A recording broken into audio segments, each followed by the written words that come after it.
de quilômetros de distância. Os planetas não gostam uns dos outros. Eles se puxam gravitacionalmente para manter a mesma distância entre si. Cada planeta está a uma certa fração mais distante do Sol. Os objetos que não se tornaram planetas foram banidos. Os asteroides feitos de rocha e ferro encontram asilo no cinturão dos asteroides entre Marte e Júpiter.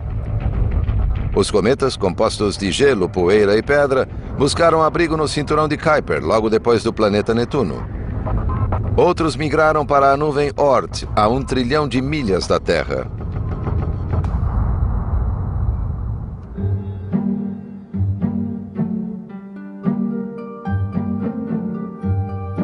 Esses Porsches amassados são uma boa analogia com o início do Sistema Solar.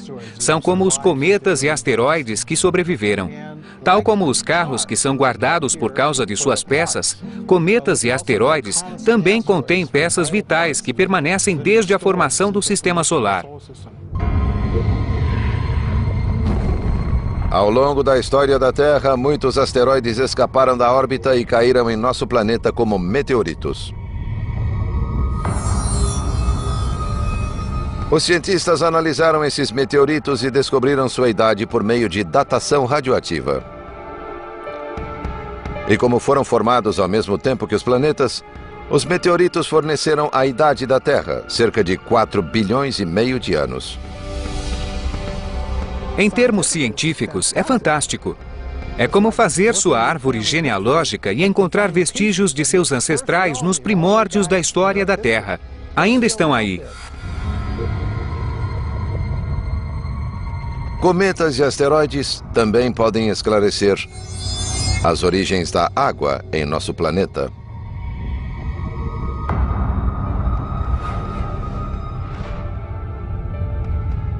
Há 3,9 bilhões de anos, a Terra resfriou, formando uma espessa crosta de silicatos sobre seu manto e seu núcleo de níquel e ferro. Um líquido quente logo cobriu a superfície do planeta, com exceção de algumas ilhas vulcânicas espalhadas pelo globo. A Terra teve a sorte de ter se formado exatamente no lugar certo no que chamamos de zona habitável. Não está perto do Sol a ponto de os oceanos evaporarem devido ao calor, nem longe a ponto de os oceanos congelarem.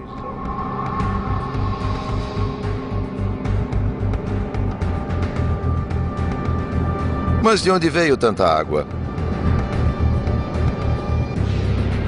Uma hipótese é que tenha vindo dos vulcões, que existem desde a formação da Terra.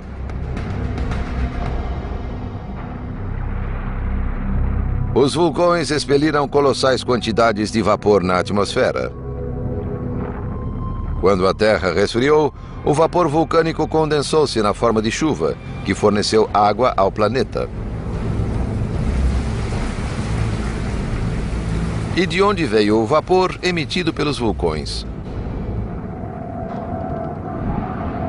Os vulcões basicamente reciclam materiais da rocha derretida do manto terrestre, inclusive água. Mas, na verdade, essa água não é nova, pois já estava antes nos oceanos e emerge pela segunda vez.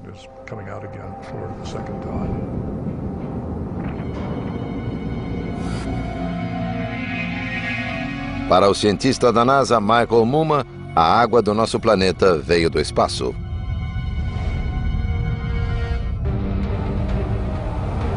Os cometas, que são feitos de gases congelados, podem ter coberto a Terra de água durante os violentos impactos de seus primórdios. A emissão de água de um corpo congelado depende crucialmente do tamanho da partícula. Os corpos menores se romperam no alto da atmosfera. Os outros corpos emitiram o material na superfície da Terra, e esse material foi vaporizado, tornando-se a água da Terra.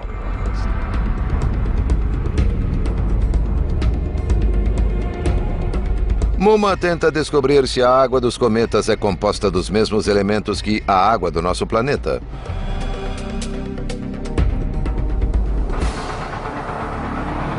Sabemos que os oceanos da Terra contêm uma mistura de água normal, H2O, com água pesada, HDO, que inclui deutério, uma forma de hidrogênio 2 vezes mais pesada do que o hidrogênio normal.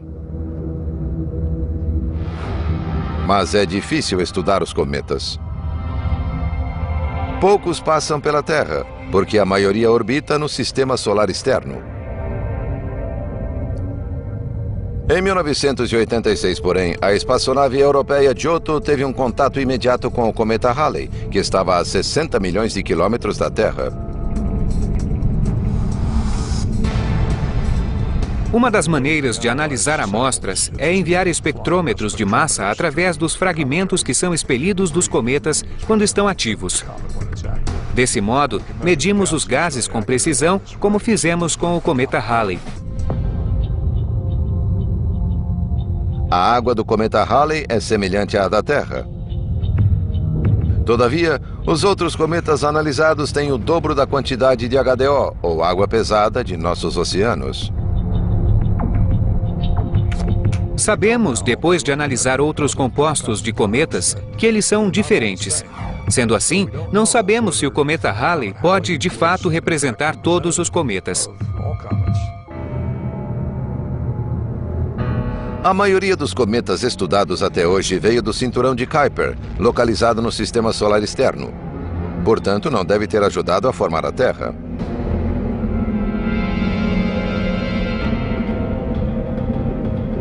Mas o telescópio Gemini Norte, no Havaí, recentemente descobriu cometas em um lugar improvável.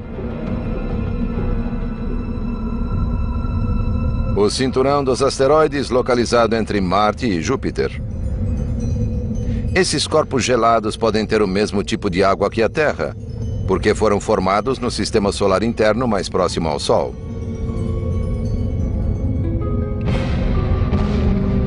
O mais surpreendente é que novos indícios sugerem que esses raros cometas, além de ter fornecido água à Terra, podem ter trazido ao planeta as sementes da vida.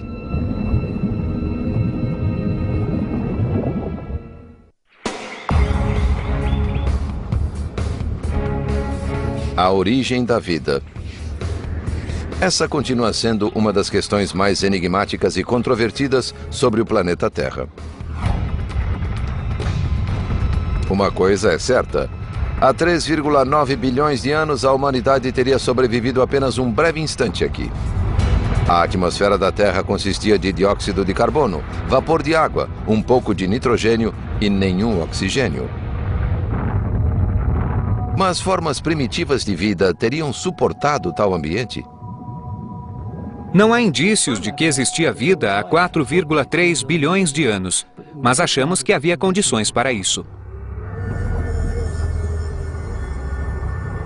Os fósseis mais antigos da Terra datam de apenas 3,7 a 3,9 bilhões de anos.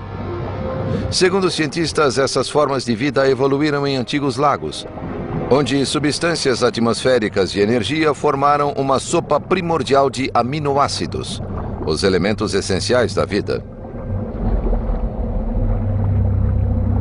Mas os elementos básicos da vida podem ter vindo de outro lugar? Talvez de um objeto extraterrestre? Os meteoros contêm materiais orgânicos, incluindo aminoácidos. Eles se formaram, de algum modo, no começo do sistema solar. Então, há emissão de material orgânico no espaço. Mas se cometas e asteroides transportaram os elementos básicos da vida à Terra, como sobreviveram ao impacto em alta velocidade?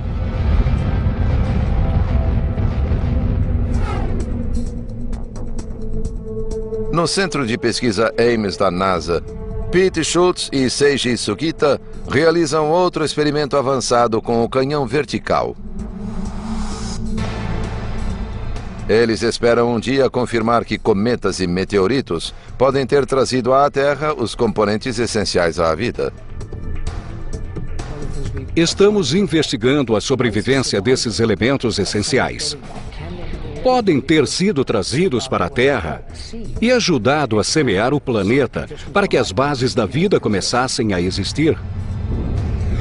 Cometas e asteroides devem ter trazido os ingredientes básicos para a vida na superfície da Terra.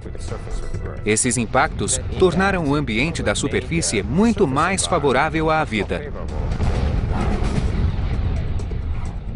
Os experimentos mostraram que meteoros forneceram compostos primitivos de carbono à Terra. Alguns desses compostos podem ter produzido os elementos necessários à vida. Os cientistas ainda estão pesquisando. Então está entrando na atmosfera. Certo. E queimando enquanto avança. Mas muitos concordam que as primeiras formas de vida foram organismos unicelulares que viviam nos oceanos.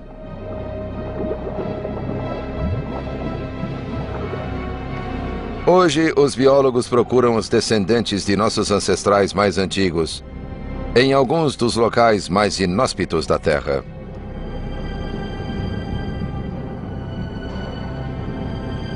Digamos que a vida moderna seja como um grande Cadillac. A vida antiga era como uma bicicleta. Só restaram desses organismos sua composição química. Acho que é importante ter em mente que nos primeiros 2 bilhões de anos da história da vida neste planeta, só existiam micróbios. O professor Ken Nilsson é um caçador de micróbios. Percorre o planeta em busca das menores formas primitivas de vida que existem até hoje.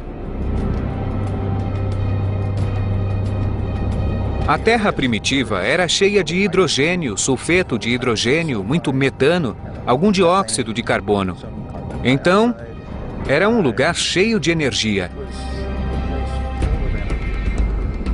Os micróbios exploraram cada recanto do planeta em busca de energia. Alguns chamam essas formas primitivas de vida de extremófilos ou termófilos, organismos que sobrevivem em condições extremas. Imagine que um enorme meteorito atingiu a Terra, fazendo a temperatura subir 40 graus. Isso seria perfeito para os extremófilos. Uma coisa que sabemos, por exemplo, é que os organismos mais antigos, os mais próximos ao primeiro ancestral comum, eram todos organismos termófilos. Isso prova que a vida evoluiu sob temperaturas altas.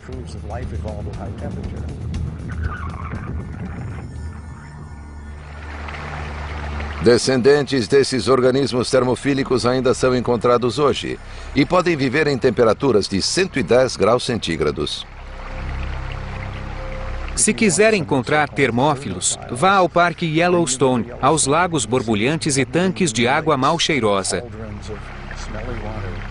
Durante anos, pensou-se que eram estéreis. Mas estão cheios de vida, repletos de organismos se adaptando a esses extremos. Os extremófilos atuais podem provar que a vida prosseguiu e se adaptou sob as condições extremas da Terra durante seu início turbulento. Mas como micróbios unicelulares se transformaram em formas de vida complexas? Há cerca de 3 bilhões de anos, formas de vida primitiva absorviam a energia do Sol.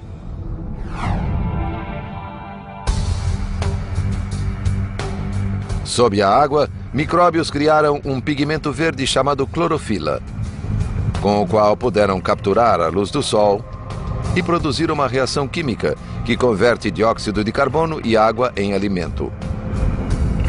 Esse processo, chamado fotossíntese, abriu caminho para que as bactérias se multiplicassem, formando uma das primeiras estruturas do planeta, as cianobactérias, antes chamadas de algas azuis. As cianobactérias liberaram grandes quantidades de oxigênio na água e no ar e iniciaram uma revolução. De repente, a vida se dividiu em 2 grupos. O que fugia do oxigênio e se escondia na região anaeróbica do mundo, e outro que usava o oxigênio como uma grande vantagem energética. Os membros desse grupo se tornaram maiores e evoluíram mais rapidamente. Quando as cianobactérias adquiriram essa capacidade, venceram as outras formas de vida.